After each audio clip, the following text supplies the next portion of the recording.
কি সুন্দর দিদিরা, বোনেরা, ভাইরা, দেখো কি ভালো লাগবে। হ্যাঁ, আর দাও, ভালো লাগবে। কি সুন্দর পাহাড় দেখো। দেখো কত সুন্দর জায়গা। আমরা ঘুরতে বেরিয়েছি, অনেক মন্দির, অনেক পাহাড় দেখছি। অনেক উঁচুতে পাহাড়ে মন্দির, বড় পাহাড় একদম মাথায়, ওপর পাহাড়ের মাথায় মন্দির। আমরা বাসে করে যাচ্ছি, গাড়ি করে যাচ্ছি।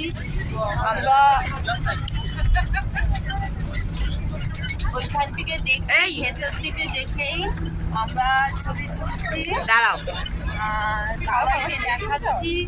আমরা জানলার পাশে তুমি এখন দেখতে পাবে না, পরে দেখো।